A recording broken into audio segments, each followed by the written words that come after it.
წარმოგიდგენთ ფილოსოფიურ მეცნიერებათა დოქტორის, ტარას შევჩენკოს სახელობის კიევის ნაციონალური უნივერსიტეტის პროფესორის, თანამედროვე უკრაინელი მოაზროვნისა და ფილოსოფოსის ანდრეი ბაუმეისტერის ლექციას ანტიკური ფილოსოფიის შესახებ ქართულ ენაზე.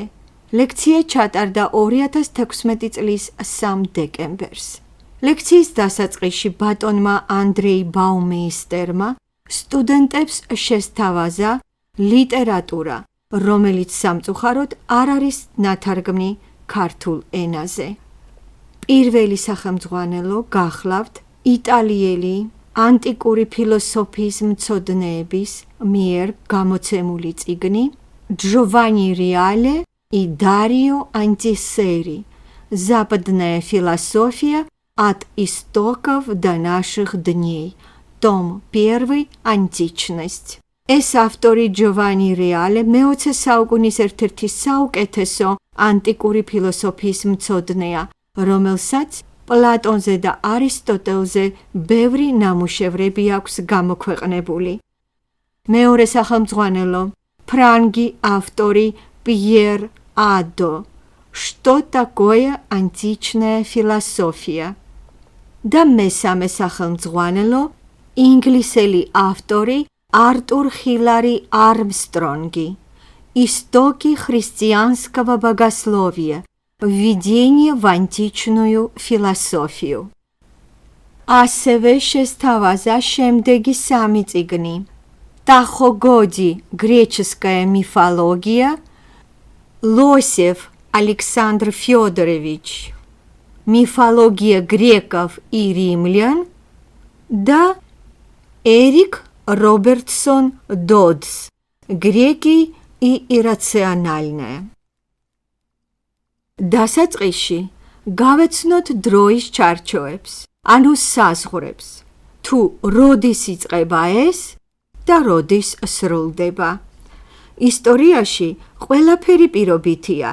ისტორიკოსები არ არიან სანდო პიროვნებები იმ მხრივ, რომ გვაძლევენ ცრუ კლასიფიკაციას, იმიტომ რომ მათთვის ხელსაყრელი იყოს უნივერსიტეტებში სწავლება. ჩვენ გვაქვს პირობითად ანტიკური ფილოსოფიის დაწყების და დასრულების თარიღები. პირველი თარიღი დაკავშირებულია ასტრონომიასთან, მეორე პოლიტიკასთან.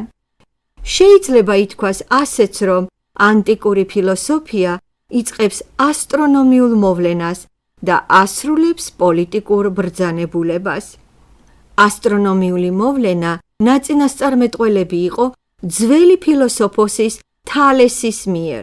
თალესი დაახლოებით ძველი წელთა აღრიცხვის 624-546 წლები. თალესის წინასწარმეტყველება ეხებოდა მზის დაბნელებას. მან ეს იწინასწარმეტყველა რამე თუ იგი ასევე მათემატიკოსიც იყო.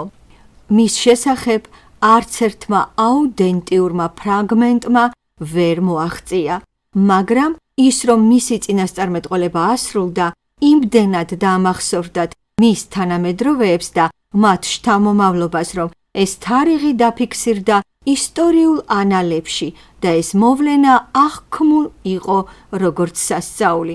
მაგალითად მსგავსად ძველი აღთქმის წინასწარმეტყველების მიერ ნაწინასწარმეტყველების ახდენას, აქ კი თალესმა იწინასწარმეტყველა მზის დაბნელება და ეს ესეც მოხდა. ეს არის ჩვენს წელთა აღრიცხვამდე მე-6 საუკუნე, ანუ 585 წელი. 1000 წელი გაგრძელდა ეს ხანა, ანუ ჩვენი წელთა აღრიცხვის 529 წლამდე.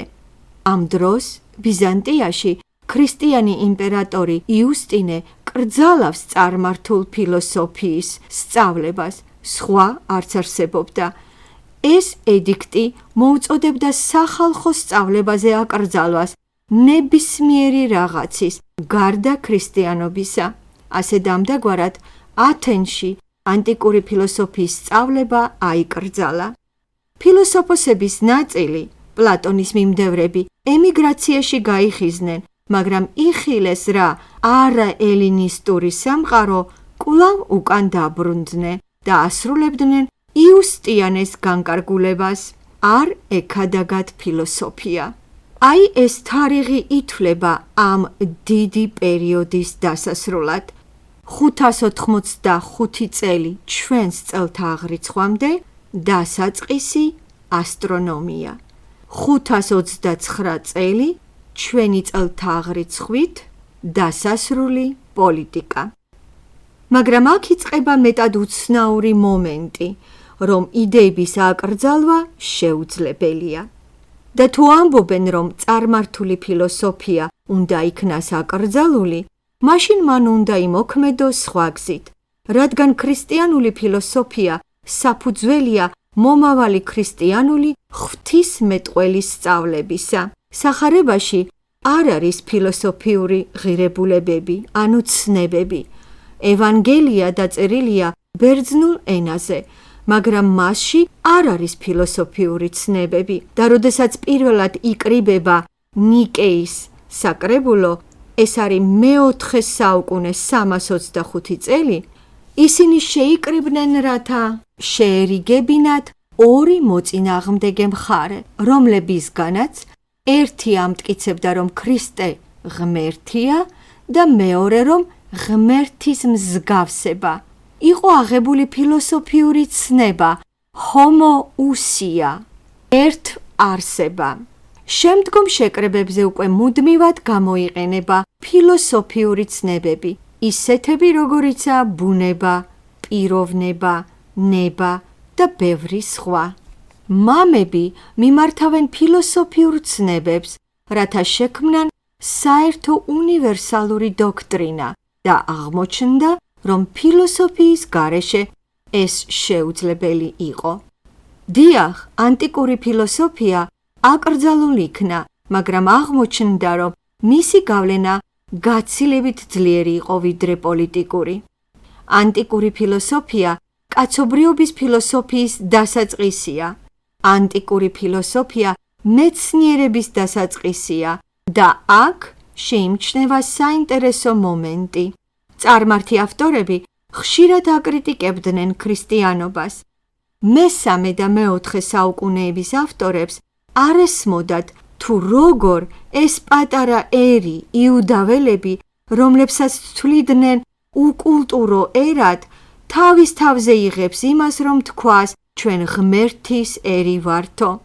მათ კიდევ უფრო ანცვიფრებდათ ის, რომ ღმერთი განკაცდა და წარს დგა ესეთ უმსგავსო უგვანო სახით. მაგალითად, ნეოპლატონიზმის წარმომადგენელი პორფირე, ესაა ჩვენ წელთაღრიცხვამდე მე-3 საუკუნე, ამბობს, რომ ეს საერთოდ მეტად უცნაური მესაქონლეების სწავლებაა, რომლებიც მოვიდნენ, რომ გვასწავლონ ღმერთებზე. როგორ შეიძლება, რომ ღმერთი ასეთი უმსგავსო სახით წარმოგვიდგეს? ღმერთები რაღაც ესთეტიური, მშვენიერი არსებანია და რა ესთეტიკა დატანჯულ ნაწამებს სხეულში, რომელიც ჯვარზე მონასავით გააკრეს. ანუ ისინი არ იღებენ ქრისტიანობას როგორც რაღაცა უცხოს, მაგრამ შემდგომ მოგვიანებით მე-4 და მე-5 საუკუნეებში სიტუაცია იცვლება. ფილოსოფოსები ქედმაღლურად უყურებდნენ ქრისტიანობას.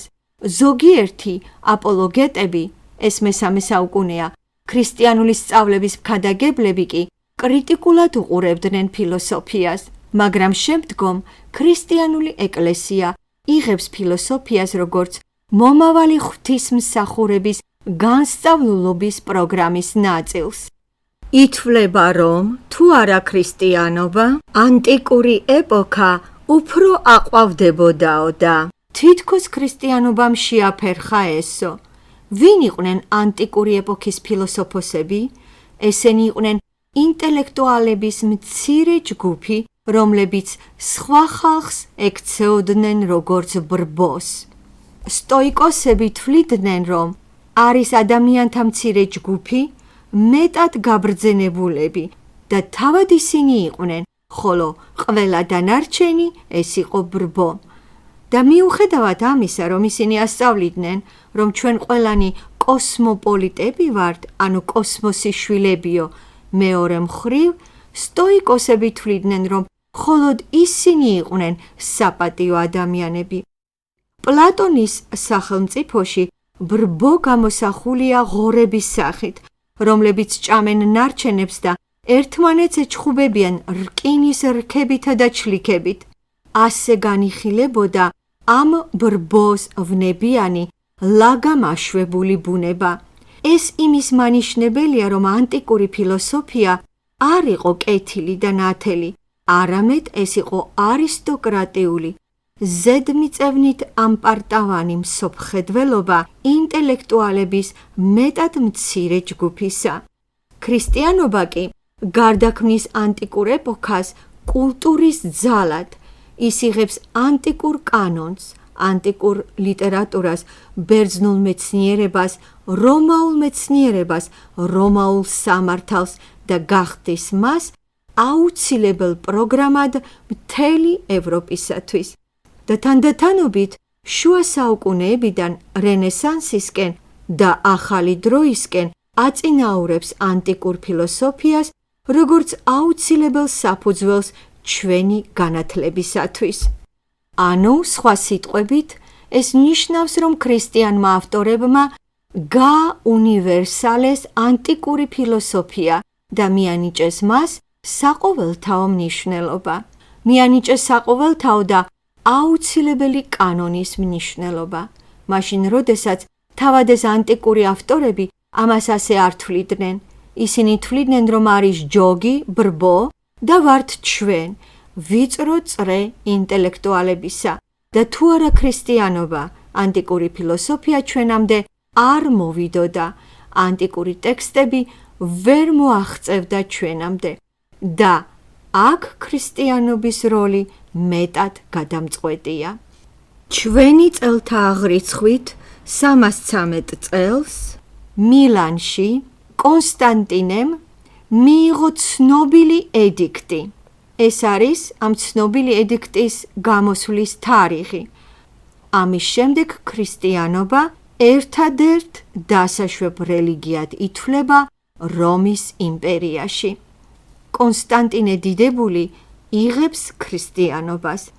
თანდათან ქრისტიანობა განდევნის სხვა რელიგიებს, თუმცა დაიწყო როგორც ტოლერანტურმა, მაგრამ 313 წლამდე, თითქმის 3 საუკუნე ქრისტიანობა იდევნებოდა. მაგალითად, ადრე რომის პაპის პოზიციაზე ყოფნა ნიშნავდა იყო მარტვილი. ეს ეხლაა პაპობა, ძალაუფლება, ადრე კი ბევრი მათგანის სიცოცხლეს მეწამობრივი სიკვდილით ასრულებდა. პირველი აღიარება ქრისტიანული საკრებულოსი რომში, ეს იყო მე-3 საუკუნის დასაწყისში, როცა ქრისტიანებს შეეძლოთ თავიანთი მიცვალებულების დაკრძალვა, სასაფლაოს ოფიციალური სტატუსი. რომში კალიქსტის პაპობის დროს ესაა პირველი აღიარება, ანუ რომის იმპერია თავდაპირველად აღიარებს არა ცოცხალ, არამედ მკვდარ ქრისტიანებს და აძლევს უფლებას ქრისტიანებს თავიანთი მიცვალებულების დაკრძალვისა. აქამდე ქრისტიანებს მიჰყავდათ თავიანთი მარტვილები კატაკომბებში. მაშინ მიმდინარეობდა ქრისტიანების დევნა და მათ გვამებზე ატარებდნენ ლიტურგიას. აქედან მოდის რომის კათოლიკური ეკლესიის ტრადიცია ანტიმეს. მაშინ ეს გახლდათ დევნილი საზოგადოება და როცა იყო ქრისტიანული ოჯახების დარბევები, პირველ რიგში წარმართები წვავდნენ ქრისტიანულ წიგნებს. ამიტომ მეორე და მე-3 საუკუნეებში არსებული ქრისტიანი ავტორების უამრავი წიგნები დაიკარგა. პირველი ქრისტიანული ისტორია დაიწერა მე-4 საუკუნეში. ქრისტიანები იმპერიის სხვადასხვა ადგილას ინარჩუნებდნენ და უფრთხილდებოდნენ ანტიკურ ფილოსოფიას. ანტიკურობა ეს არის მეხსიერების და ზეპირმეტყველების ტრადიცია. ერთ-ერთ ლექციაში არისტოტელეს შესახებ მე ციტირება გავაკეთე სტაბონისა, რომელიც ამბობს, რომ არისტოტელე იყო პირველი, ვინც დაიწყო ბიბლიოთეკის შეგროვება და მის მაგალითს მიჰყვნენ ეგვიპტელი იმპერატორები, ანუ ალექსანდრიის ბიბლიოთეკის ფუძემდებელი ზუსტად არისტოტელე იყო. მიზეზი იყო ის, რომ ანტიკური ავტორები არ ეყრდნობოდნენ დაწერილ სიტყვას. ისინი ამას ვულგარულად თვლიდნენ. განათლებული ადამიანი ყველაფერს ინახავდა მეხსიერებაში. ნებისმიერი ელინი ყმაწვილი კაცი ასობით გვერდს ინახავდა ზეპირად მეხსიერებაში. ეს აუცილებლად უნდა ყოფილიყო ჰომეროსი, საკუთარი პოეზია. პითაგორას მიმდევრებს ჰქონდათ მეხსიერების გავარჯიშების პრაქტიკა. როცა ისინი წვებოდნენ დასაძინებლად, ცდილობდნენ გაეხსენებინათ თავიანთი დღე დილიდან, გაღვიძების მომენტიდან დეტალებში, რადგან მიაჩნდათ, რომ მეხსიერებას ესაჭიროებოდა მუდმივი ვარჯიში. მაშინ ეს იყო მეხსიერების კულტურა, რომელიც ჩვენ დღეს არ გაგვაჩნია, აი ამ ტექნოლოგიის გაჯეტების მიღწევების გამო. ეს მეხსიერების კულტურა ბევრი საუკუნეების განმავლობაში იწელებოდა. სანამ არ დაიწყეს წიგნის ბეჭდვა, ამას მოჰყვა გუტენბერგის რეფორმა და ეხლა ტექნოლოგიამ ჩვენი მეხსიერება მეტად დაასუსტა. მოვიყვანოთ მაგალითი. ჰომეროსმა დაწერა ილიადა და ოდისეი ჩვენს წელთაღრიცხვამდე მერვე საუკუნეში, ხოლო ყველაზე ძველი ხელნაწერი ჩვენამდე მოვიდა ჩვენი წელთაღრიცხვით მეათე საუკუნეში. დაწერიდან ყველაზე უძველეს ხელნაწერამდე გავიდა 18 საუკუნე. და ისმის კითხვა, ვინ გადაწერდა ამას? ვის სჭირდებოდა ჰომეროსის გადაწერა მეათე საუკუნეში? ესენი იყვნენ ბიზანტიელი ბერები. იგივეა პლატონთან დაკავშირებითაც. ჩვენს წელთაღრიცხვამდე მეოთხე საუკუნეში იქმნება პლატონის დიალოგები და იწერება პაპირუსებზე. ჩვენამდე მოვიდა მხოლოდ მცირე ფრაგმენტები, რომლებსაც გადაწერდნენ ხოლმე წარმართები, ხოლო მთლიანი ვერსია პლატონის დიალოგებისა შემოინახა ბიზანტიელი ბერების წყალობით. აი, ეს უვარგისი პატრიარქი ფოტი, რომელიც ამავე დროს იყო მეტად განათლებული ადამიანი, მან შეიძინა პლატონის ნამუშევრები, ხოლო მის მოწაფეს, არეფას, ანუ ლათინურად არეთოს, შეუკვეთა პლატონის ტექსტები და აი ესენი შემოინახა მეათე საუკუნიდან ბიზანტიელი ბერების მიერ გადაწერილი სტუდიურ მონასტერში. ბერების მკაცრი დისციპლინის წყალობით ჩვენამდე მოაღწიეს ჰომეროსის და პლატონის ნამუშევრებმა. მათ რომ ეს არ გაეკეთებინათ, პლატონის მხოლოდ მცირე ფრაგმენტები მოაღწევდა დღემდე. ეხლა აგიხსნით, რა არის პაპირუსი, რომელიც შუა საუკუნეებში შეცვალა პერგამენტმა. პაპირუსი არის მცენარე, რომელიც ნილოსის ნაპირების გასწვრივ იზრდებოდა. ქერქის შიგნიდან იღებდნენ გულს, რბილობს, რომელიც წარმოადგენდა გრძელ ბოჭკოებს. ამ ბოჭკოებს გაშლიდნენ ხოლმე მაგიდაზე პარალელურ და პერპენდიკულარულ ორ ფენად, შემდეგ მძიმე საგნით, მაგალითად უროთი ტკეპნიდნენ. და რადგან ეს იყო წებოვანი ნივთიერება, წარმოიქმნებოდა ქაღალდის მსგავსი ფურცელი, რომელზეც წერდნენ სპეციალური მელნით. და მაშინდელი წიგნების უმრავლესობა წარმოადგენდა პაპირუსის გრაგნილებს. ყველაზე გრძელი გრაგნილი იყო 10 მეტრის სიგრძის. და რამდენადაც ეს გრაგნილები საუცხოოდ ინახებოდა ქვიშაში, დღესდღეობით ახალ და ახალ ხელნაწერების აღმოჩენებს აკეთებენ უდაბნოებში.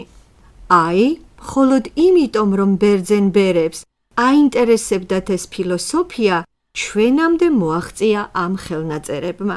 ჩვენ ვამბობთ, რომ ფილოსოფია იწყება საბერძნეთში. მეტად ბანალურია და მაშინვე დაგვებადება კითხვა. მაშასადამე კაცობრიობა ბერძნებამდე არ ფილოსოფოსობდა? ანუ, ჩვენ წელთაღრიცხვამდე მე-6 საუკუნეში არავინ არ იყო დაკავებული მეცნიერებით და ფილოსოფიური საკითხებით? ჩვენ აქ ორ ხედვას განვიხილავთ. პირველი, საიდან ვიცით ჩვენ თუ როდის იწყება ფილოსოფია? რა არის ამის მანიშნებელი? წარმოიქმნება ადამიანები, რომლებიც ძალიან ცოტანი არიან და წარმოიქმნება კითხვები, რომლებსაც ადრე არავინ არ სვამდა. რა კითხვები იყო ადრე? რომელი ღმერთები გვმართავენ? ავკრიფავთ თუ არა მოსავალს, ან გავიმარჯვებთ თუ არა სპარტანელებზე? ათენელების აზრები.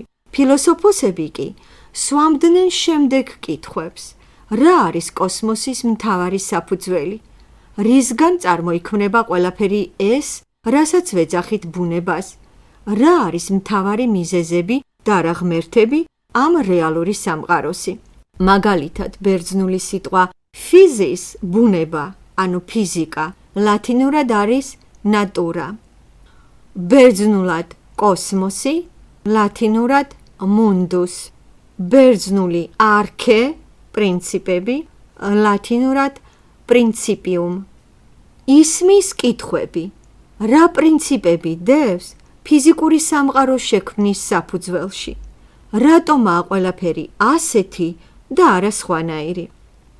და ამასთან ისინი კითხვებს სვამენ არა ღმერთებზე, ანუ როგორ აკეთებს ამას ზევსი, ან თუნდაც პოსეიდონი, არამედ რა არის მიზეზი? მიზეზი ბერძნული სიტყვა აიტია, ლათინურად კაუზა. აი, ასეთი კითხვები იბადება მათში. ძველი ფილოსოფოსი ანაქსიმანდრე, დაახლოებით ძველი წელთაღრიცხვით 6546 წლები, კითხულობს, რატომაა განლაგებული დედამიწა კოსმოსის ცენტრში და არ ვარდება ან მარჯვნივ, ან მარცხნივ, ან ზემოთ, ან ქვემოთ და რატომაა დედამიწა ზუსტად კოსმოსის ცენტრში? და იძლევა მათემატიკურ პასუხს. იმიტომ რომ დედამიწა ზუსტი მანძილითაა დაშორებული წრის ნებისმიერი წერტილის პერიფერიიდან. და აი ეს კითხვები აარსებს ისეთ სიტუაციას, სადაც წარმოიქმნება ფილოსოფია.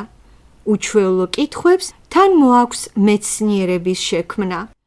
პლატონი ამტკიცებს და არისტოტელე იმეორებს, რომ ფილოსოფია იწყება გაკვირვებისაგან.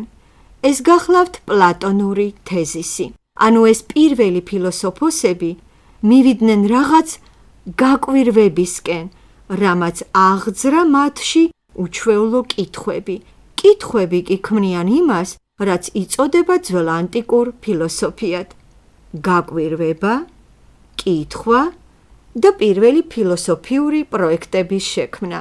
იბადება კითხვა, თუ როგორ წარმოიქმნება ეს გაკვირვება, ანუ ასე უცნაურად რატომ გაიკვირვეს. ეს საიდუმლოა, დაფარულია ჩვენგან და ამ კითხვაზე პასუხს ვერ გავცემთ. ბერძნებამდე არ იყო ფილოსოფია, მაგრამ გამოჩნდებიან ბერძნები თავიანთი კითხვებით და თავიანთი ფილოსოფიით და ეს გარდამავალი პერიოდი სიბნელიდან სინათლეში ჩვენთვის დაფარულია. არ ვიცით. ეხლა განვიხილოთ მეორე კუთხიდან. როგორ აღიქვეს ისინი თანამედროვეებმა? მაშინვე შეუყვარდათ ფილოსოფოსები? წამოიძახეს რომ უი, როგორც იქნა, თქვენ გელოდებოდით, ასეთო ძლიერო ინტელექტუალებო. ეხლა თაყვანს გცემთ და გაგახმერთებთ. იცით, როგორი დაცინვითა და დაეჭვებით უყურებდნენ მათ? აი, მოვიყვანოთ რამოდენიმე მაგალითი. მაგალითად, რას ამბობს პლატონი თალესზე, ტეეტეტის დიალოგში. მოგვყავს ციტატა. რომ ათვალიერებდა რა ვარსკვლავებს და იყურებოდა ცაში, თალესი ჩავარდა ჭაში და რომელიღაცა ფრაკიელმა ქალმა, მშვენიერმა და გონიერმა მოსამსახურემ მასხრად აიგდო თალესი. იმის გაგება კი უნდაო, რაც ცაშია და ის კი რაც ფეხქვეშ აქვს, ვერ ამჩნევსო. აი ასე დაცინოდნენ ფილოსოფოსებს. მოგიყვებით მეორე მაგალითსაც. ცნობილი ფილოსოფოსი ჰერაკლიტე, რომელიც ქადაგებდა, რომ კოსმოსი ეს მუდამ ცოცხალი ცეცხლია, მას მიაწერენ, მეტად უჟმურ ხასიათს. იგი ვერავის ვერ იტანდა, იგი ყველას შეურაცხყოფას აყენებდა, მან უარი თქვა პოლიტიკაზე, ამბობდა, რომ თქვენ ყველამ არ იცით თუ როგორაა სამყარო მოწყობილიო, მხოლოდ მე მესმის ესო. ბოლოს იგი დაავადდა წყალმანკით. უარი თქვა მკურნალობაზე, გაეხვია ნეხვში და ასე მოკვდა. ეს მეტად ბოროტი ამბავია, როცა იგი ამბობდა, რომ ძლიერი ინტელექტუალია და თავად ექსკრემენტში მოკვდაო. ესაა მისი სიკვდილი. მოგიყვანთ მესამე მაგალითსაც. ერთ-ერთი ბერძენი კომედიების ავტორი არისტოფანე, სოკრატეს თანამედროვე. მან დაწერა კომედია ღრუბლები. არისტოფანე პლატონის საყვარელი ავტორი იყო. ღრუბლების მოკლე შინაარსი ასეთი გახლავთ. ერთ მამას, კარგ შრომის მოყვარე ბიზნესმენს, ეს ხდება ჩვენ წელთაღრიცხვამდე მე-4 საუკუნეში, ჰყავს მეტად განებივრებული შვილი, რომელიც დაემსგავსა უსაქმურ დედას. დედა გართულია მხოლოდ ცხენებით და არანაირად არ გავს გამრჯე და შრომის მოყვარე მამას. მაშინ მამას ებადება ესეთი აზრი, რომ სახლში ცნობილი ფილოსოფოსი სოკრატე ხსნის სკოლას, რომელსაც ჰქვია ელინის აზრი და მამა გადაწყვიტავს ინახულოს ეს სკოლა. მიუახლოვდება რა ამ შენობას, იგი ხედავს, რომ საქანელაზე ქანაობს სოკრატე, რაღაც სივრცეში ქანაობს და ცოდვილ მიწას არც ეხება თავისი ფეხებით. ეუბნება მამა, რომ შვილი უნდა მოგიყვანო. კარგიო სოკრატემ, ახალ ღმერთებს გაგაცნობო. შემდგომ სოკრატეს ამაშიც დაადანაშაულებენ, რომ ახალი ღმერთები შემოჰყავდაო. ნამდვილი ღმერთები ეს არიან ღრუბლები. და აი, ეს ღრუბლები წყვიტავს ყველაფერსო. და სოკრატე ეკითხება მამას: აი, მეხი რატომაო? მამა პასუხობს: ესო ზევსი რის ხდებაო? არაო, ეს სისულელეაო. ეს ღრუბლებში მიმდინარეობს ისეთი პროცესი, აი მუხუდოს რო შეჭამდა, ამას გარკვეული ეფექტი მოხვებაო. ასევე ეს ღმერთი ღრუბელიც გამოსცემს ესეთ ხმებსო. ეს ხომ ბერძნული კომედია გახლავთ და დარბაზში ხალხი უნდა იცინოდეს. წელქვემოთ იუმორი ხომ ნებისმიერი კომედიის აუცილებელი პირობაა. საბოლოოდ მამას ეს ყველაფერი მოსწონს. ხედავთ, ეს არის ძველი ფილოსოფიის დაცინვა, როდესაც ძველი ტრადიციული ღმერთების მსგავსად ბუნების მოვლენები შემოჰყავთ, როგორც ღმერთები და იძლევიან ისეთ ახსნას, რომელიც არ აღგავს თეოლოგიურს. საბოლოოდ საწყალი მამა მიდის ამ სკოლაში სასწავლებლად, ბევრ შეჭირვებებს გადაიტანს და ბოლოს გამორბის იქიდან, მაგრამ ამ სკოლით დაავადდება მისი შვილი, სადაც უმსგავსო რაღაცეებს ასწავლიან, როგორც საკუთარი მამის ცემა და ასე შემდეგ და ამასთან დიდ ფულსაც იღებენ ამ სწავლებისთვის. თუმცა პლატონთან ეს სოფისტები არიან, ვინც ფულს იღებენ სწავლებისათვის, ხოლო სოკრატე კი პირიქით ფულს არ იღებდა, მაგრამ არისტოფანმა განგებაურდაურია ყველაფერი და წარმოიდგინეთ სურათი, ამას ხომ დგამენ ბერძნულ თეატრში, სადაც თითქმის მთელი ქალაქი ესწრება და თავად სოკრატეც და მისი მოწაფეებიც უყურებენ ამ კომედიას და იცინიან. მაგრამ ეს თანდათან ამზადებს ნიადაგს სოკრატეს წინააღმდეგ, მის მიმართ უარყოფით დამოკიდებულებას და მიიყვანს სასამართლოში და მას რამოდენიმე ადამიანი უჩივლებს სასამართლოში, წამოუყენებენ ბრალდებებს და მიიყვანენ სასიკვდილო განაჩენამდე. სოკრატეს ორი ბრალდება წარუდგინეს. პირველი ახალგაზრდების გახრწნა და მეორე ახალი ღმერთების შემოყვანა. არისტოფანესთან კი ამ ღრუბლებში ზუსტად ეს ორივე ბრალდებაა წარმოსახული, რომ მას შემოყავს ახალი ღმერთები, ღრუბლები და უპატივცემულობა და უგულებელყოფა ძველი მორალისა, რაც ხრწნის ახალგაზრდებს. საინტერესო კიდევ ისაა, რომ ერთ-ერთი მბრალდებელი სწორედ ახალგაზრდა ყმაწვილების მოყვარული იყო და ზუსტად მან დაადანაშაულა სოკრატე უზნეობაში და სოკრატე თავის დაცვაში ამას ახსენებს კიდეც.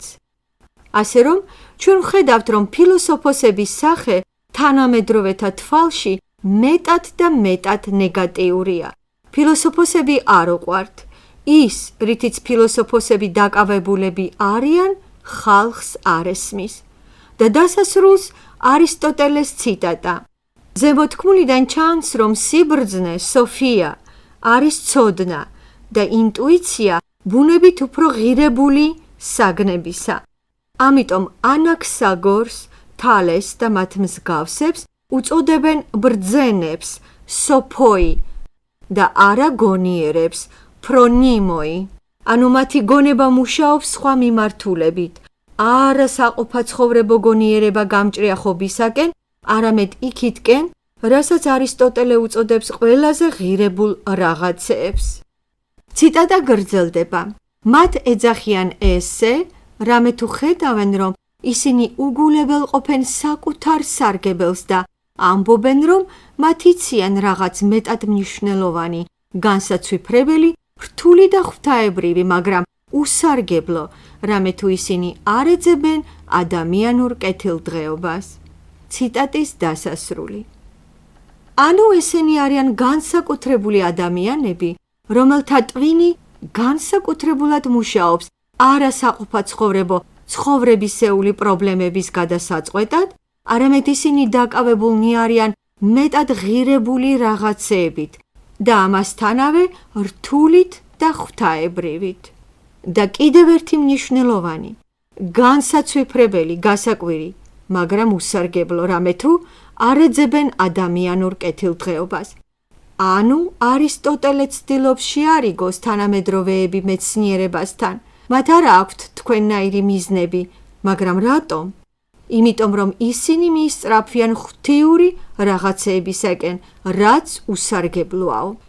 არის ადამიანური კეთილდღეობა და არის ამაზე მაღლა მდგარი რაღაც. და აქ უსარგებლო ნიშნავს არა იმას, რომ არაა საჭირო, არამედ იმას, რომ არის ღვთაებრივი. რადგან ღმერთებს არანაირი საქმე არ აქვთ ადამიანურ შფოთთან და ის, ვინც ღვთაებრივითაა დაკავებული, უგულებელყოფს ადამიანის ინტერესებს. აი რატომ აქვთ მათ განსაკუთრებული გონება, რაც არის სოფია და არა ფრონოსის. ამის მნიშვნელობა ითარგმნება როგორც წინდახედულობა, გონება დამჯდარობა, ანუ რასაც პრაქტიკული გონება ჰქვია. მაშა სადამე, ჩვენ განვიხილეთ, როგორ წარმოიქმნება ფილოსოფია. რადგან წარმოიქმნება უჩვეულო კითხვა. რა ხალხია ესენი? ინდივიდები, მცირე ჯგუფები, რომლებსაც არ იღებენ თანამედროვეები, მათი საქმიანობა ვერ პოულობს გამოხმაურებას ადამიანთა უმრავლესობაში, მათ დასცინიან ბოროტულ ანეკდოტებში. მათზე დგამენ სასაცილო კომედიებს, რომლებსაც სავალალო შედეგებამდე მივყავართ, როგორიცაა სოკრატეს სიკვდილით დასჯა. ფილოსოფიის წარმოქმნის მიზეზს ჩვენ ვერასოდეს ვერ გავიგებთ. ჩვენამდე არ მოაღწია იმ ხელნაწერებმა, მაგრამ ჩვენ შეგვიძლია დავასახელოთ ფილოსოფიის წარმოქმნის პირობები და ამაზეც ვისაუბრებთ. ერთ-ერთი მათგანია ბერძნული მითოლოგია, მეორე პოლიტიკური ბერძნების განსაკუთრებული ცხოვრება, ანუ ბერძნების პოლიტიკა და რელიგია. ორი პირობა ფილოსოფიის წარმოქმნისა, ცხოვრების განსაკუთრებული სახეები. ლექციის მეორე ნაწილი. რატომ შეიქმნა ფილოსოფია? არსებობს ისეთი ჰიპოთეზა, რომ მეცნიერება შეიძლება შეიქმნას მაშინ, როდესაც უკვე არსებობს საკმარისი მატერიალური საფუძველი, რათა შესაძლებელი შეიქმნას ადამიანთა გარკვეული ჯგუფის გასან თავისუფლებლად ფიზიკური სამუშაოებისგან. ასე ხსნის ამას თავად არისტოტელე მეტაფიზიკაში და სხვა ნაშრომებში. რომ დაკავდე ფილოსოფიით, ან საერთოდ მეცნიერებით, საჭიროა ერთი რამ, თავისუფალი დრო, ანუ მოცლილობა. სოჰოლე, არისტოტელე უკვე თვითონ წამოაყენებს ასეთ შესაძლებელ მიზეზს, მაგრამ ჩვენ ასევე ვისაუბრეთ, რომ უკვე არსებობდა უამრავი კულტურა, სადაც ბერძნული არისტოკრატიის მოცლილობა დიდი ხანია არსებობდა. ძველი ეგვიპტე, ბაბილონი, მრავალი სხვა კულტურა, სადაც არიან მაგალითად შამანები და ასე შემდეგ. იქაც ხომ ჰქონდათ თავისუფალი დრო. მათაც ხომ შეეძლოთ დაკავებულიყვნენ იმითი, რაც აინტერესებდათ.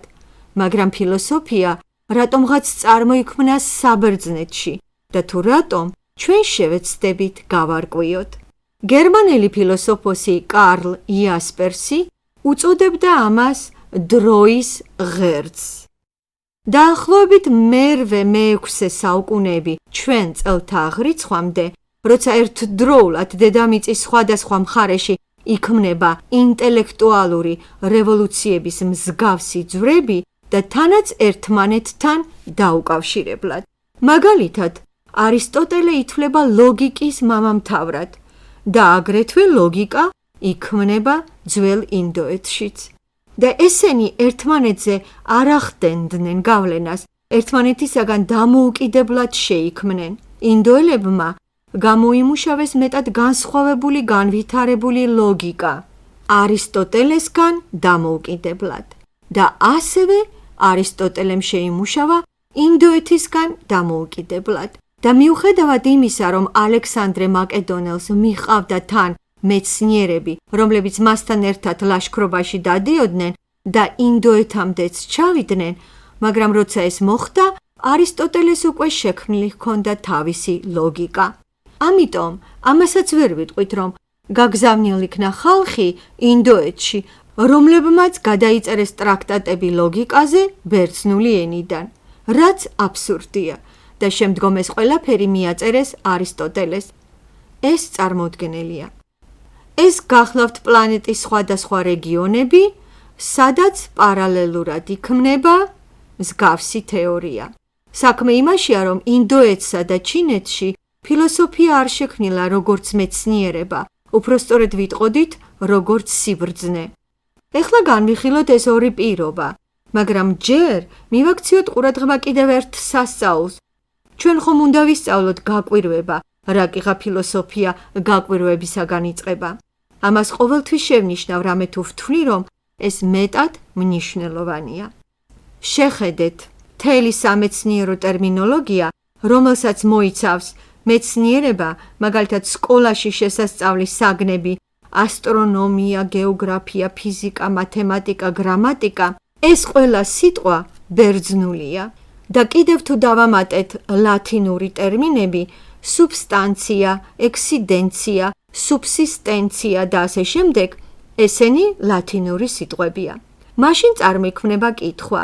გასაგებია, რომ ინგლისური, ფრანგული და გერმანული ენები, მეცნიერებები იქმნება მხოლოდ მე-17 საუკუნეში, ანუ იქმნება ნაციონალური ენების მეცნიერება, ანუ ფილოსოფიები. ფილოსოფია ინგლისურად, ფილოსოფია გერმანულად, ფილოსოფია ფრანგულად. ადრეც არსებობდა მთელი რიგი რაღაცები დაკავშირებული რელიგიურ ტექსტებთან. მაგალითად, ფრანცისკო ასიზელი თარგმნიდა. მას იტალიურად ჰქონდა ჰიმნები ძმას მზეს, მაგრამ მეცნიერულ ენაზე მე-17 საუკუნეში დაიწყო. მაშასადამე ნაციონალური ენები, ეს არის მე-17 საუკუნე, გასაგებია, რომ იქმნება ლათინურის გავლენის ქვეშ. ლათინური ენა ითვლებოდა მეცნიერების ენად მრავალი ასწლეულების განმავლობაში და თუ ჩვენ ავიღებთ ფრანგულ და ინგლისურ ენებს, დავინახავთ, რომ საფუძველში ლათინურია. ინგლისურში ეს განსაკუთრებით შესამჩნევია. ესე იგი, ფრანგებმა, იტალიელებმა, ინგლისელებმა მთელი თავისი ტერმინოლოგია აიღეს ლათინურიდან და უბრალოდ გამოთქმები შეცვალეს, მაგრამ ფუძე ისევე იწერება. მაშასადამე ლათინური არის ტერმინოლოგიის წყარო, მაგრამ ლათინური მეცნიერულად შეიქმნა როგორც ბერძნული ფილოსოფიური ტერმინების თარგმანი. ამ სიტუაციას დასტიროდნენ ჯერ კიდევ ძველი მთარგმნელები ციცერონი და სხვანი. ისინი ამბობდნენ, რომ რა ღარიბული, რა ველური, რა საშინელი ენაა ეს ჩვენი ლათინური, შესანიშნავ დიდებულ და ფილოსოფიულ ბერძნულ ენასთან შედარებითო.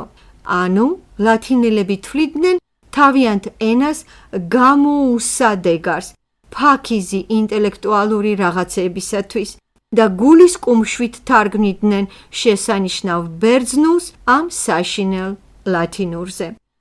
ეხლა როცა მივუახლოვდით ბერძნულ ენას, გასაგებია ხომ როგორ თანდათან გამოგზაურებთ უკან წარსულში. ნაციონალურმა ენებმა ყველაფერი აიღეს ლათინურიდან, მაგრამ ლათინური ენა მეცნიერულად იქმნებოდა როგორც სათარგმნი, არა როგორც დამოუკიდებელი ენა, არამედ როგორც თარგმანი ბერძნულიდან. ესე იგი, ლათინური მეცნიერული ენა იქმნებოდა როგორც ენა თარგმნისათვის. და აი მაშინ იბადება კითხვა, საიდან წარმოიქმნება ბერძნულში ტერმინები? ბერძნები ხომ არ სარგებლობდნენ სხვა ენებში არსებული ტერმინებით. ბერძნების კულტურა იყო თვითკმარი, ისინი ყველაფერს თავად ქმნიდნენ. მაშინ დაგისვამთ კითხვას, საიდან აქვთ მათ ტერმინები? საიდან აქვთ სამეცნიერო ტერმინოლოგია? საიდან აიღეს? საყოფაცხოვრებო ენიდან. თქვენთვის გასაგებია რა არის საყოფაცხოვრებო ენა? ყოველდღიური ენა ცხოვრებაში. და ამიტომაც პლატონის ტექსტები განსაკუთრებით საინტერესოა, იმიტომ რომ იგი პირველი ქმნის ტერმინებს ჩვეულებრივი სიტყვებიდან. ეს სასწაულია.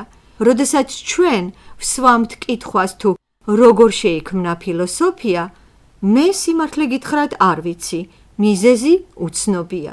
მაგრამ როდესაც მე სხვანაირად ვსვამ კითხვას თუ როგორ შეიქმნა ფილოსოფიის ენა ყოველდღიური საყოფაცხოვრებო ენიდან, აქ ჩვენ გვაქვს ტექსტუალური მოწმობები. ეს გახლავთ პლატონის დიალოგები. და ის, ვინც ამას კითხულობს ორიგინალურ ბერძნულ ენაზე და ეზიარება ამ უბრალო სიტყვების ჯადოსნურ სასწაულებრივ გარდაქმნას ტერმინებად. როგორ აკეთებს ამას პლატონი? იგი სვამს ამ სიტყვებს გარკვეულ კონტექსტში და აიძულებს უბრალო სიტყვებს გარდაიქმნან ტერმინებად.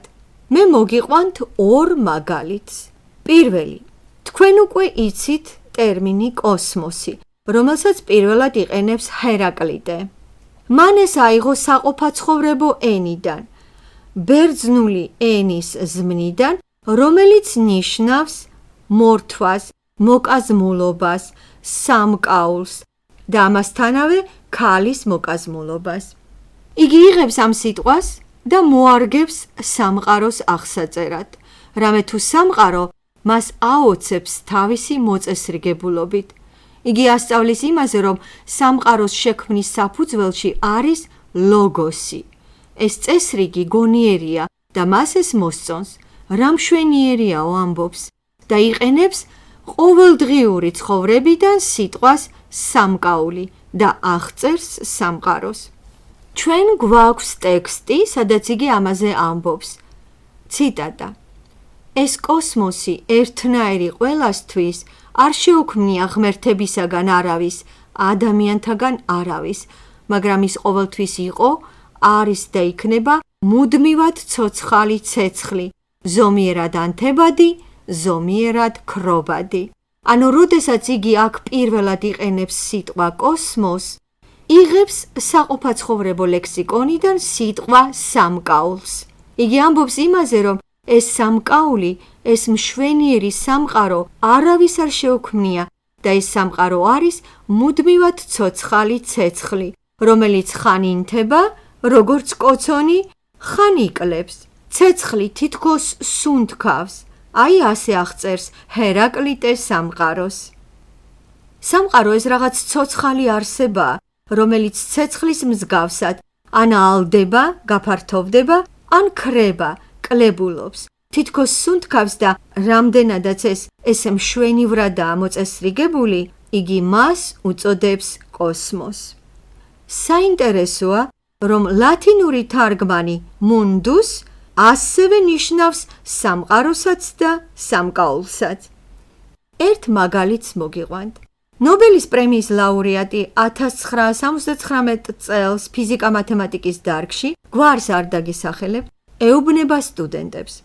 როდესაც თქვენ მეცადინეობთ მათემატიკას, მიაქციეთ ყურადღება ტოლობების სილამაზეს და მაშინ თქვენ გაიგებთ, რომ თქვენი თეორიების ესთეტიურობა თამაშობს არანაკლებ როლს მათ დამტკიცებაში, ვიდრე მათი თანამიმდევრობა და დასაბუთებულობა.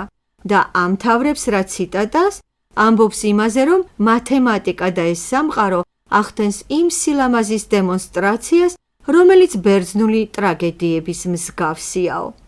რამდენადაც მათემატიკა ეკონომიური და ლაკონიურია და მიაგავს ბერძნულ ტრაგედიას, ანუ გამოჩენილი ფიზიკოსი და მათემატიკოსი ატარებს მათემატიკურ ფორმულებსა და ჰიპოთეზებს მშვენიერ ბერძნულ ტრაგედიებთან და სილამაზესთან. ეინშტეინიც ლაპარაკობს იმაზე, რომ სამყარო ეს შეუმეცნებელი საიდუმლოებაა. და ასე შემდეგ და ასე შემდეგ. ეხლა არ შევყვები ამ ფიზიკოსების ციტირებას. მე ვამბობ იმას, რომ ტრადიცია დარჩა დაწყებული ჰერაკლიტედან თანამედროვე ფიზიკოსებამდე და იგივეა კოსმოსის სილამაზის დაპყრობილები. მეორე მაგალითი ეხება პლატონს. როცა მე ვკითხულობდი პლატონის დიალოგს თეეტეტი და ვკითხულობდი ბერძნულად, მე ვუყურებდი რომელ კონტექსტში იყო გამოყენებული სიტყვა ეიდოსი. ეიდოსი პლატონის ფილოსოფიის მთავარი ტერმინია. პლატონი გვასწავლის იმას, რომ ნამდვილი რეალობა ესენი არიან ეიდოსები, ანუ მუდმივი უცვლელი რაობა, რომელსაც მხოლოდ გონებით თუ მივაღწევთ. ისინი გრძნობიერად არ აღიქმება. ეიდოსი არის მაგიდა და არის მაგიდის ეიდოსი. ესაა რაღაცა არამატერიალური, არაგრძნობისმიერი. არის მაგიდის სწორი კუთხეები და არის სწორი კუთხე, როგორც ასეთი, ესაა ეიდოსი. ბერძნულად ეს სიტყვა ნიშნავს უბრალოდ გარეგან სახეს. პლატონი კი ამას იყენებს როგორც სპეციალურ ტერმინს, ის, რისი დანახვაც არ შეიძლება გრძნობით, ანუ რომლის მიღწევა მხოლოდ გონებით და ინტელექტით შეიძლება. ამასთან დიალოგში თეატეტი იგი იყენებს ამ ეიდოს უბრალო მნიშვნელობითაც და თავისი ფილოსოფიური მნიშვნელობითაც. მაგალითად, იგი ამბობს იმაზე, რომ თუ ახალგაზრდა ყმაწვილი გაიხდის თავის მოსასხამს, ბერძნები გიმნაზიებში, სპორტულ სახეობებში ვარჯიშობდნენ შიშვლები. ესე იგი ამბობს, რომ თუ ახალგაზრდა ყმაწვილი გაიხდის თავის მოსასხამს, ყველა დაინახავს მის ეიდოს, ანუ მის სხეულს, მის გარეგნობას. აქ იგი ამ სიტყვას იყენებს ჩვეულებრივი მნიშვნელობით. მაგრამ როცა იგი აგრძელებს ამ დიალოგის ხაზს, იგი მიდის ეიდოსის თავის მნიშვნელობასთან, ანუ იმასთან, რისი ჩაწვდომაც მხოლოდ გონებით შეგვიძლია და არა გრძნობებით. გამოდის ის, რომ ჩავწვდეთ მაგიდის ეიდოს, ჩვენ უნდა ჩამოვხსნათ მას მისი ფორმა, რაც მგრძნობიარე და მატერიალურია. როგორც ახალგაზრდა ჩამოიხსნის თავის მოსასხამს და აშიშვლებს თავის ეიდოს, ასე ფილოსოფოსი აღწევს მატერიალურ სამყაროს ჩასწვდება მის იდეალურ სტრუქტურას, რომელიც მხოლოდ ინტელექტისთვისაა მისაწვდომი, მხოლოდ ინტელექტუალურ შემეცნებას. ეს იგივე ალეგორიულად გახდის მსგავსია, ოღონდ ინტელექტუალურად გახდის. ანუ სამყაროს სტრუქტურებზე მსჯელობისას ეს რაღაცნაირად ანალოგიურია იმისა, თითქოს სამყაროს მოხსნი მატერიალურ მგრძნობიერ გარს, რათა ჩააღწიო მის აზრობრივ სტრუქტურებში. მე ასეთნაირად გთავაზობთ მაგალითებს, თუ როგორ გამოიყენება ეიდოსი ორივე ამ შემთხვევაში, მაგრამ უშუალოდ ამ დიალოგს მივყავართ იმისკენ, რომ ეიდოსი ეს რაღაცა მხოლოდ გონებით მისაწვდომია. აი ეს ორი მაგალითიც. ბერძნული ენა თავისთავად უნიკალურია. პლატონის დიალოგები უნიკალურია, რადგან მასში ჩვენ ვხედავთ თუ როგორ გარდაიქმნებიან უბრალო სიტყვები მეცნიერულ ცნებებად, როგორ იქმნება სიტყვებიდან ტერმინები. სიტყვა კოსმოსი ჰერაკლიტეს მიერ გამოყენებული, რომელსაც იგი აკავშირებს სამყაროს, ეიდოსი გამოყენებული პლატონის მიერ, როცა ლაპარაკობს გონებრივ სტრუქტურებზე, რომელსაც ვახწევთ ინტელექტით. ეს ერთგვარად უნიკალური, თითქმის საიდუმლოებით მოცული რამ არის, რომელიც მოცემული გვაქვს აშკარად პლატონის ბერძნულ ტექსტებში და ჩვენ შეგვიძლია ამას თვალყური გავადევნოთ. შემდგომ ამას ყველაფერს აგრძელებს არისტოტელე. მოდით კიდევ ერთ მესამე მაგალითსაც მოგიყვანთ. უსია, რაც ნიშნავს არსი, რაობა, ლათინურად substantia. ბერძნულად თავდაპირველად ამ სიტყვის მნიშვნელობა იყო მოზომილი მიწა. სოფოკლესთან ამ მაგალითი, როცა ახალგაზრდა კაცს აინტერესებს, როგორ უსიას მისცემს მის რჩეულს მამა, ქალიშვილს მზითვად. ეს სიტყვა ფილოსოფიურ ტექსტებამდე აღნიშნავს უბრალოდ მიწის ნაწილს, ნათლად მოზომილ მიწას, ანუ უსია. პლატონთან ეს გარდაიქმნება ფილოსოფიურ ტერმინად, რომელიც აღნიშნავს რაღაცის არსს. დაიმახსოვრეთ ეს სამი ტერმინი: კოსმოს, მშვენიერი, სამყარო, ეიდოს, გარეგანის სახე, გონებრივი სტრუქტურები, უსია, მოზომილი მიწა, საგნების არსი. ეხლა გადავიდეთ მითოლოგიაზე და პოლიტიკაზე, როგორც ფილოსოფიის წარმოქმნის მთავარ წინამძღვრებზე, ან თუნდაც ფილოსოფიის წარმოქმნის პირობებზე. მე-20 საუკუნის დასაწყისში არსებობდა თეორიები, განსაკუთრებით გერმანიაში, რომლებიც განსაზღვრავდნენ ფილოსოფიის წარმოქმნას მარტივად, მითიდან ლოგოსამდე. ადრე იყო მითოლოგიური ცნობიერება, შემდეგ შეიქმნა მეცნიერება, როგორც მითების გამაბათილებელი. მაქს ვებერმა მე-20 საუკუნეში განავითარა მსგავსი თეორია.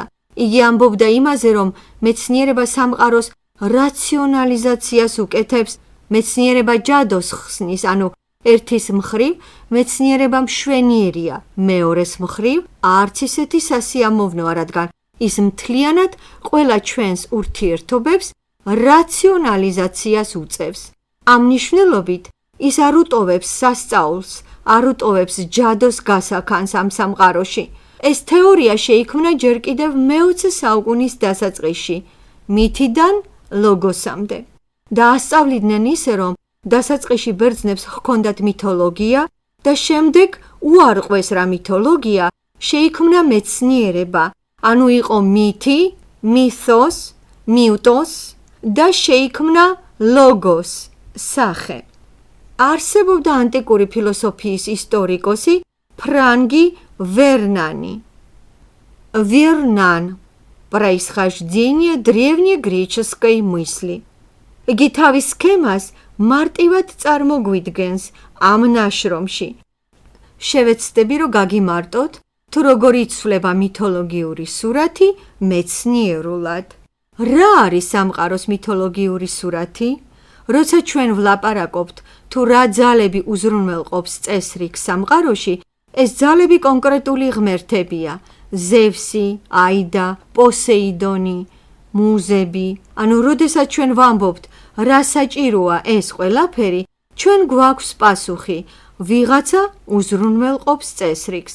როცა ჩვენ ვლაპარაკობთ მიზეზზე, ჩვენ მივუთითებთ ღმერთების პიროვნულობაზე, აი ესენი. ანუ, ჟესტი პიროვნულობისაკენ.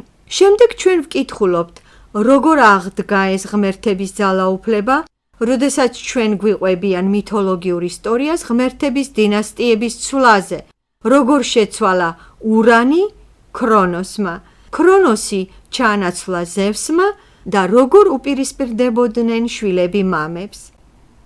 ჰესიოდე, ძველი ბერძენი ფილოსოფოსი, ჩვენს წელთაღრიცხვამდე 750-650 წლები.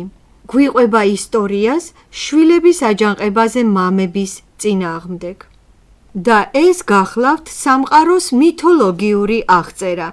ვინ მართავს, როგორ მოვიდა ძალაუფლების სათავეში და რა უზრუნველყოფს წესრიგს ამ სამყაროში. ესაა სამყაროს ფიზიკური სურათი და ეს ყოველთვისაა კითხვა ვინ. როდესაც ძველი ფილოსოფოსები თალესი, ანაქსიმანდრე, ანაქსიმენი იწყებენ უკვე არა პერსონიფიცირებული სიტყვებით გააზრებას, არამედ აბსტრაქტული სიტყვებით, როცა ისინი ლაპარაკობენ ბუნების პრინციპებზე, ანუ პერსონალური ღმერთების ნაცვლად, გამოდის აბსტრაქტული პრინციპები და მიზეზები, თალესი ამბობს, რომ ყველაფრის საფუძველშია წყალი. ანაქსიმენი ამბობს, რომ პირველი ელემენტია ჰაერი. პითაგორელები ამტკიცებენ, რომ სამყაროს საწყისია ციფრები. აქ არსად არ არიან ღმერთები. მართალია თავად თალესი ამბობს, რომ ყველაფერი სავსეა ღმერთებით, მაგრამ მთავარია არა ღმერთები, არამედ ეს პრინციპები. აი ესე სამყაროს ერთი სურათი იცვლება მეორეთი. ასე ცვლის მეცნიერება მითოლოგიას.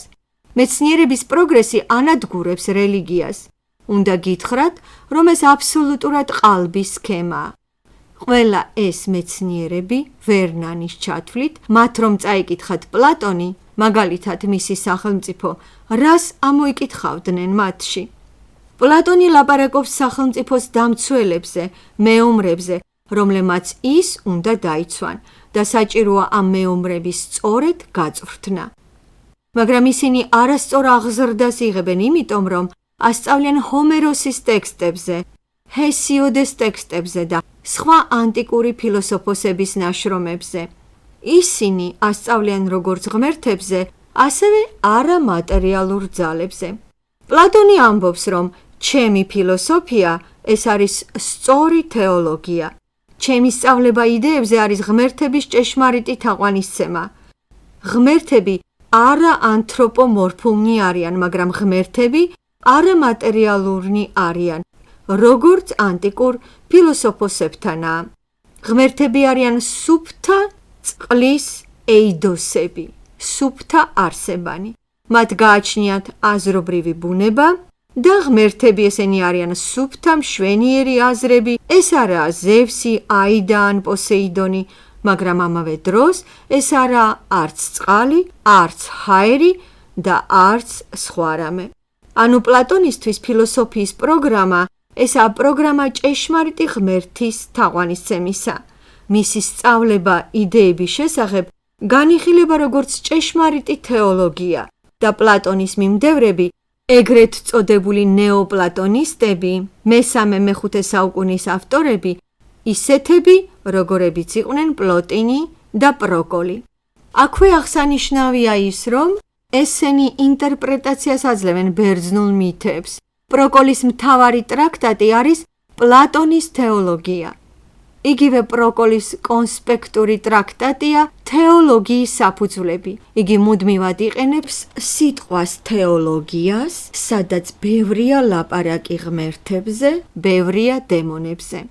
მაშა სადამე მთელი ეს სქემა მითიდან ლოგოსამდე საფუძველშივე სიცრუეა. ანტიკური ფილოსოფია თავის თავს აღიქვამს როგორც ჭეშმარიტი თეოლოგია და ამიტომ ჩვენ ვერ ვიტყვით, რომ მეცნიერება ცვლის რელიგიას, მეცნიერება ცვლის მითოლოგიას. ეხლა ვისაუბროთ ბერძნული მითოლოგიის შედარებით ზოგად მახასიათებლებზე. რას ნიშნავს ბერძნული სიტყვა მითოს? ეს არის მოთხრობა ღმერთებზე. დღეს ჩვენ მითი გვესმის როგორც ცრუ ისტორია, როგორც გამონაგონი ამბავი. ბერძნებისთვის მითი ეს უბრალოდ მონათხრობია, სიტყვა. სიტყვა ლოგოს ნიშნავს სიტყვის ასპექტს, ისევე როგორც ეპოსი. ეპოს სიტყვის ასპექტი. ესე იგი, სამი ბერძნული სიტყვა: მითოს, ლოგოს, ეპოს, მნიშვნელობა არის სიტყვა. ხედავთ რა რთულია ბერძნული ენა. ჩვენ ქართულში გვაქვს მხოლოდ ერთი სიტყვა, სიტყვა.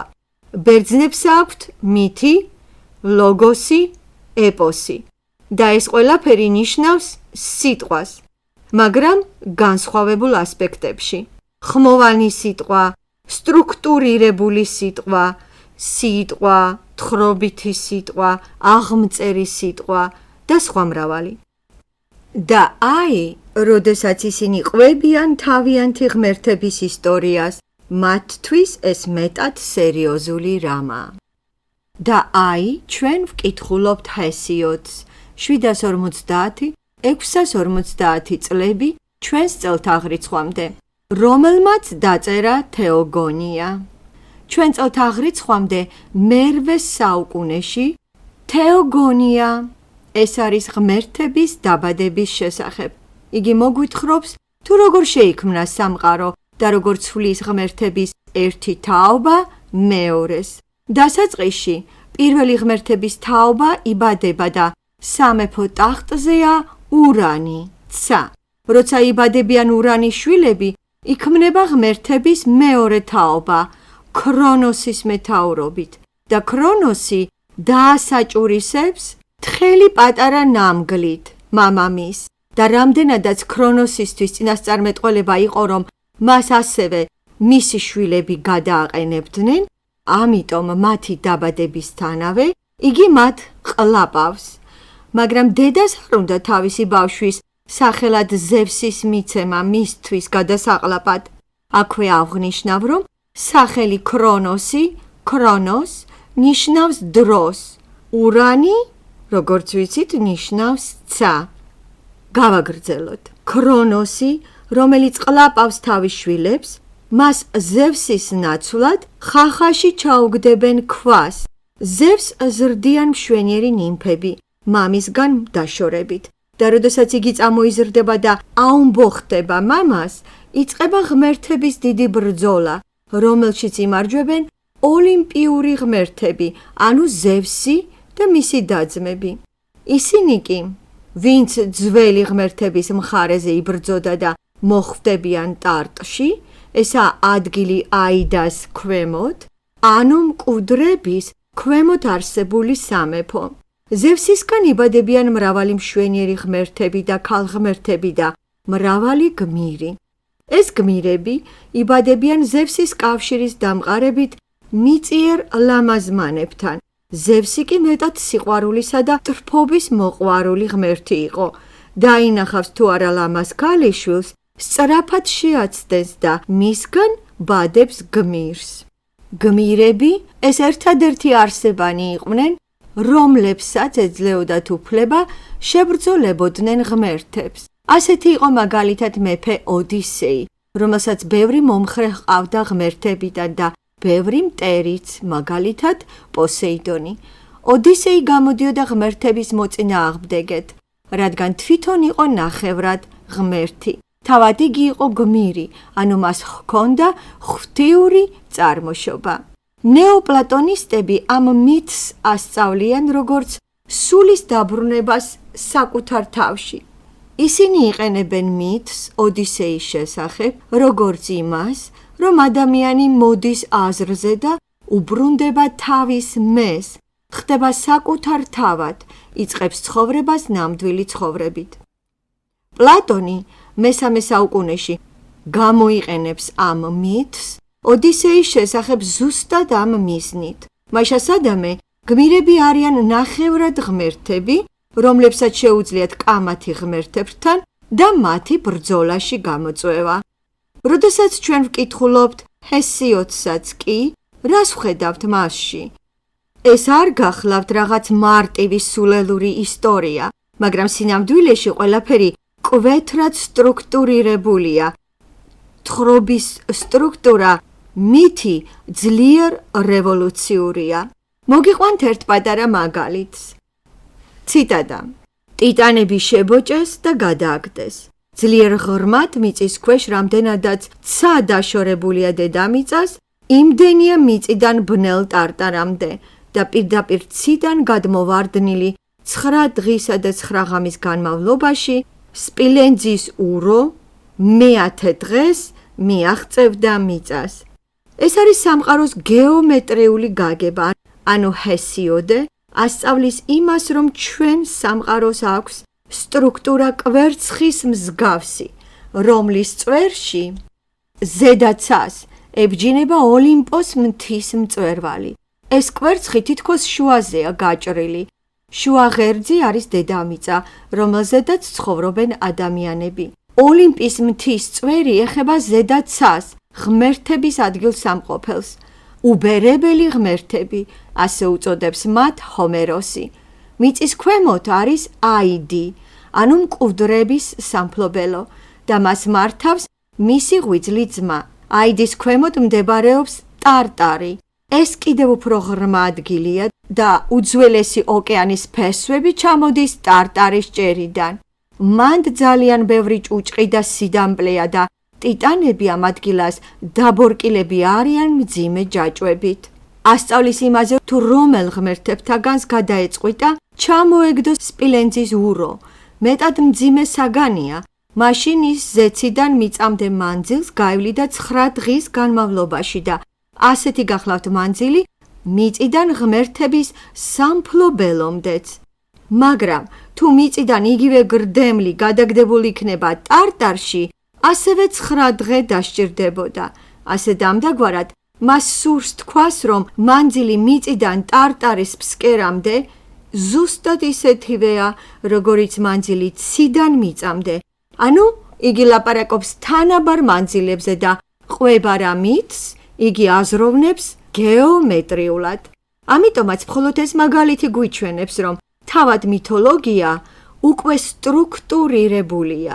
ყველა ეს ღმერთების თაობები წაკითხულ შეიძლება იქნას სხვანაირადაც.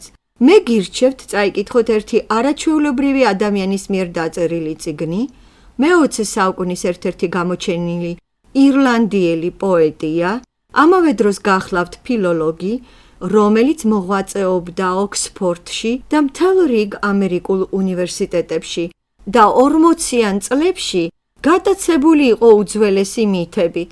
ცდილობდა რა გამოევლინა უძველესი მითი, მითოლოგიის საფუძველი და მივიდა მითამდე თვარის ქალღმერთი. ამ ავტორის სახელია რობერტ გრეივს. რობერტ გრეივს მიფი древней Греции. სამწუხაროდ ეს წიგნი არ არის ნათარგმნი ქართულ ენაზე. არსებობს კიდევ რუსულ თარგმანში ბერძნული მითოლოგიის ტომი, სადაც მას შეკრებილი აქვს ყველა ბერძნული მითი და ამა თუ იმ სტრუქტურებად დალაგებული.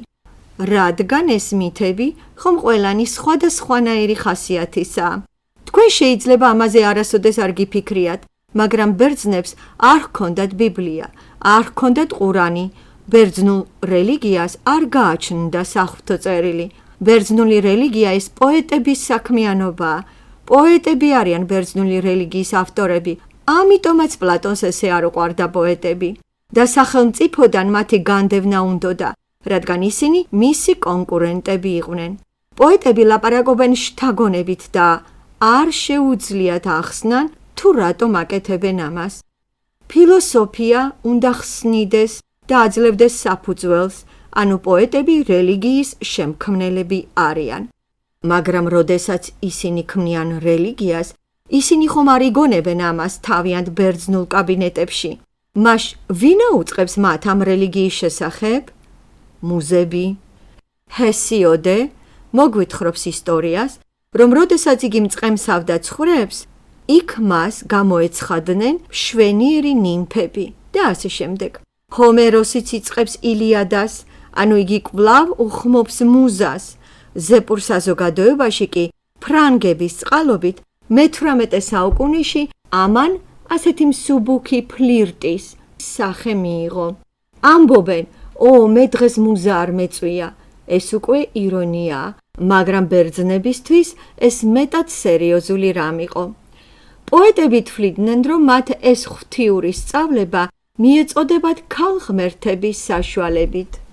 ისინი კი თავად მხოლოდ ინსტრუმენტს წარმოადგენენ იმისა, რასაც ეს ქალღმერთები აუწყებენ. ანუ ესეც თავისებურად იყო მათთვის გამოცხადება.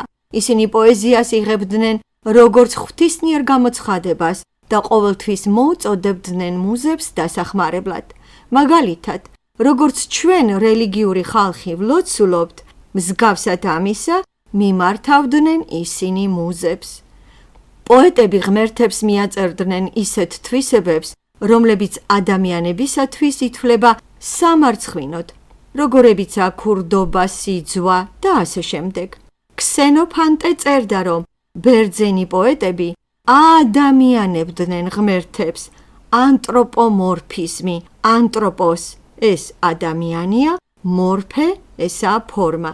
ბერძენი პოეტები ქმნიდნენ ადამიანის მსგავს ღმერთებს და ქსენოფანტე ამის წინააღმდეგი იყო. მოკლედ, თავად ბერძენ ფილოსოფოსებთან გვხვდება ადამიანური ინტერპრეტაცია მითებისა და კრიტიკაც. მიდის ბრძოლა ჭეშმარიტ ნამდვილ მითებსა და ცრუყალბ მითებს შორის. თავად პლატონი ქმნის ფილოსოფიურ მითოლოგიას. ანუ აქ იწყება ბერძენ ფილოსოფოსებისათვის მითების გაორება. ისინი აკრიტიკებენ ცრუ მითებს და სთავაზობენ თავიანთ ფილოსოფიურს. ამიტომაც, როცა დღეს ჩვენ ვამბობთ, რომ მითი რაღაცა ცრუა, ეს ჩვენ თავად ბერძნებმა გვასწავლეს, თავად ბერძენმა ფილოსოფოსებმა, იმიტომ რომ ისინი თავად აკრიტიკებდნენ ტყუილ მითებს.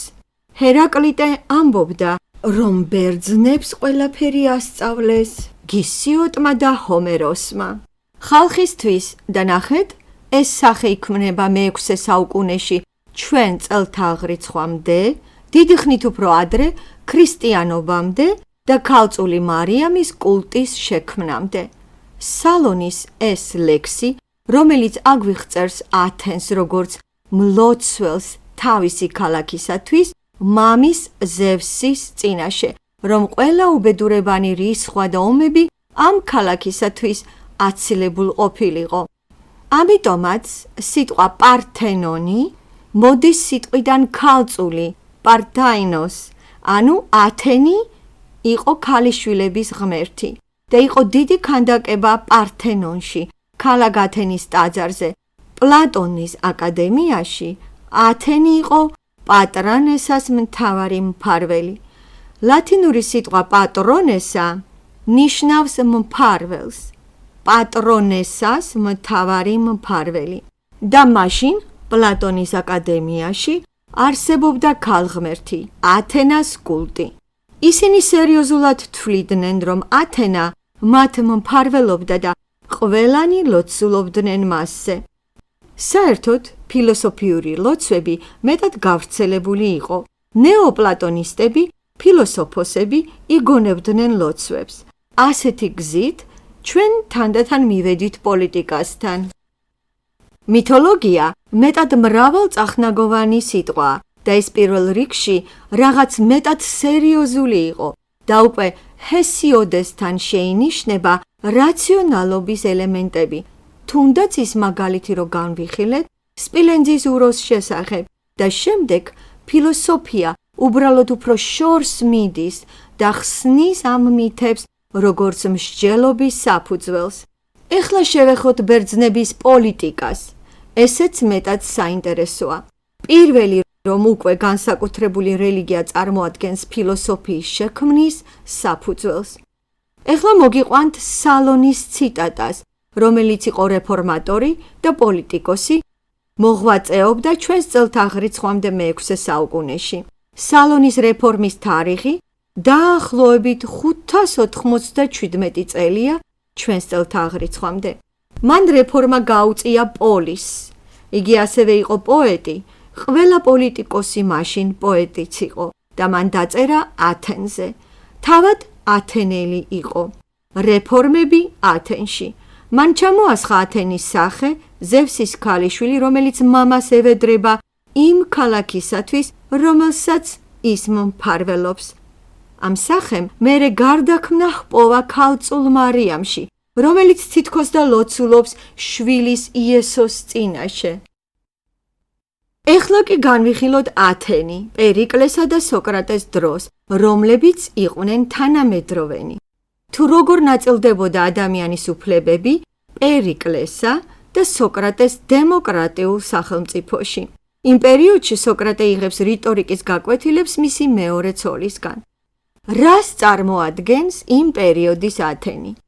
ათენში ცხოვრობდა 200,000 მაცხოვრებელი და აქედან 60,000 იყო მამაკაცი.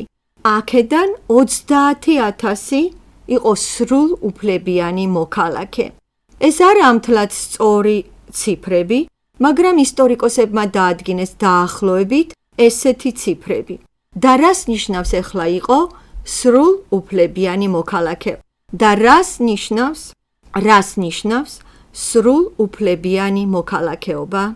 ახლა აგიხსნით, როგორ იგრძნობოდა თავისუფლება პერიკლეს პერიოდში და როგორ ნაწილდებოდა ადამიანის უფლებები ამ დემოკრატიულ სახელმწიფოში. ქალებსა და ბავშვებს არ გააჩნდათ არანაირი უფლებები.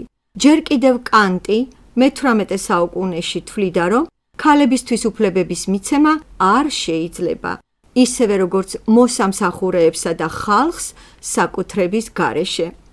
ეს გახლავთ ტრადიციული ლიბერალური მიდგომა.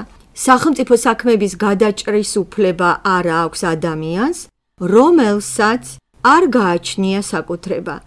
ადამიანს, რომელსაც არაფერი არ გააჩნია, არ შეუძლია ფიქრი თავისი ქვეყნის კეთილდღეობაზე. ეს ჯერ კიდევ მე-18 საუკუნეა. ახლა კი ჩვენ გვაქვს თანაბარი საარჩევნო უფლებები ჩვენს საკეთილდღეოდ. კანტი მაშინ ფიქრობდა სხვანაირად და შესაბამისად პერიკლეც ფიქრობდა სხვანაირად.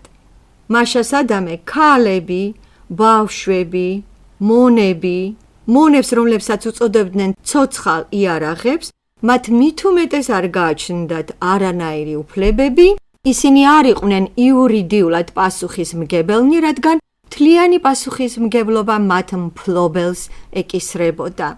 ამჩნევთ ხომ? ქალები, ბავშვები, შემდეგ მონები, შემდეგ გააზატებული, ესენი არიან მონები, რომლებსაც მიანიჭეს პირადი თავისუფლება და სხვა თავისუფლება მათ არ გააჩნიათ. ბევრი მონა აზატი და მათგან ბევრიც გახდა გამოჩენილი ფილოსოფოსი. მაგალითად, ეპიქტეტე იყო მონა, რომელმაც მიიღო თავისუფლება. მონების უმრავლესობა იყვნენ ინტელექტუალები. პლატონი ხომ არ წერდა თავის დიალოგებს, არამედ კარნახობდა, რადგან წერა იყო მონების მოვალეობა. ბერძნები არ წერდნენ, ისინი კარნახობდნენ.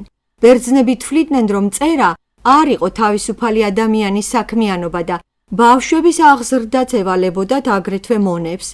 სიტყვა პედაგოგი ეს არის პიროვნება, ვისაც სიტყვასიტყვით ხელჩაკიდებული მიჰყავს ბავშვი. ბატონის დიდი ქონებას მართავდა და უძღვებოდა ასევე მონა.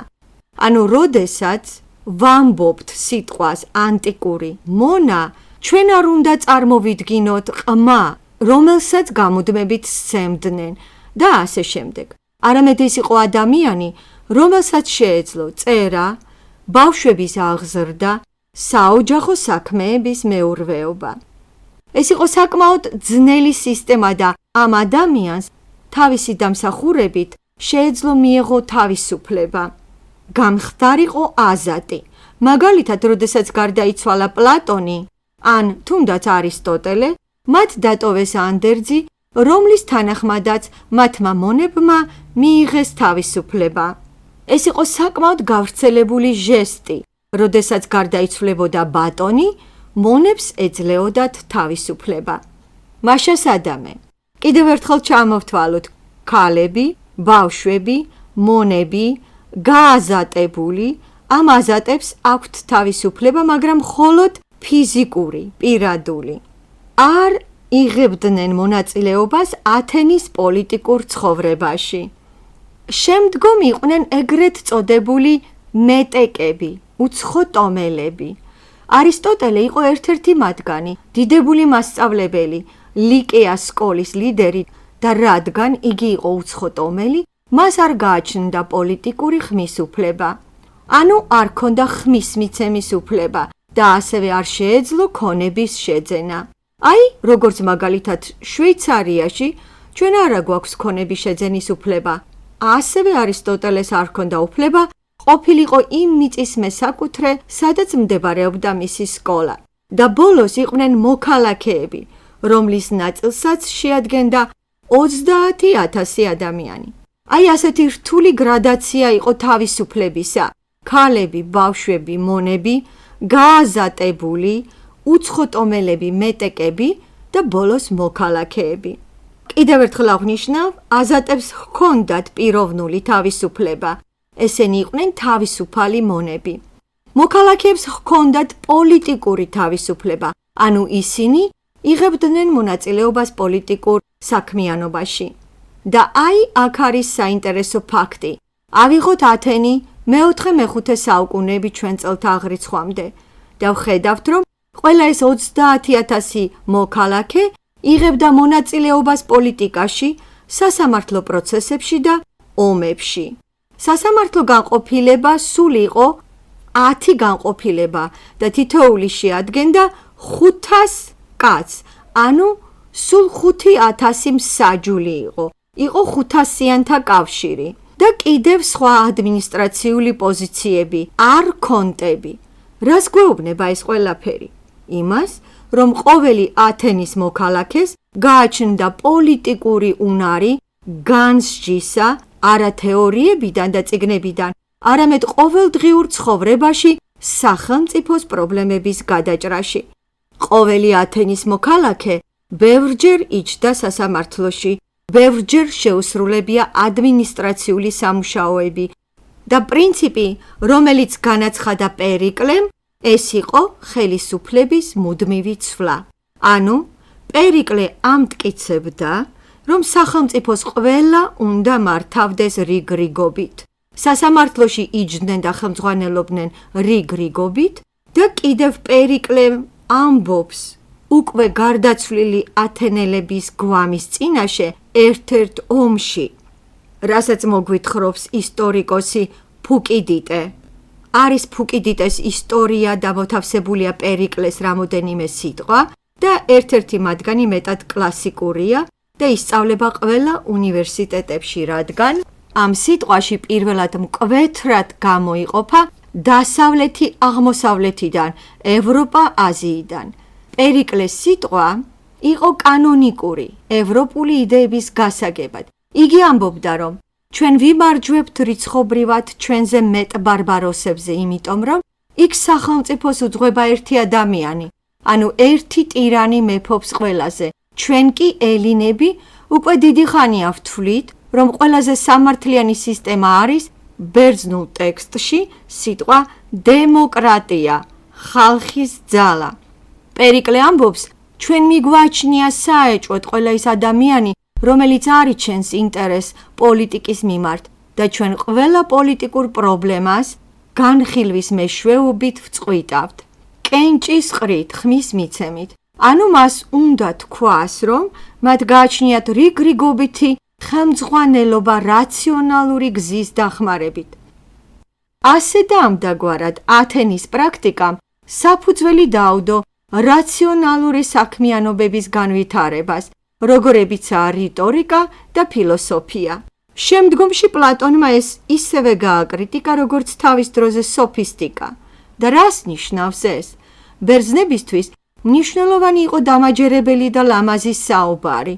ბევრ პოლიტიკოსებს სიტყვიერ გამოსვლას უწევდა სპეციალური რიტერები, ეგრეთ წოდებული სიტყვის დამწერები. და ათენელებისთვის შეუძლებელი იყო მოსახლეობის თავისკენ გადაბირება, თუ შენ ცუდად საუბრობ, ან ენაბლუხარ და თუ ვერ ახდენ საკმარისზე გავლენას მსმენელზე.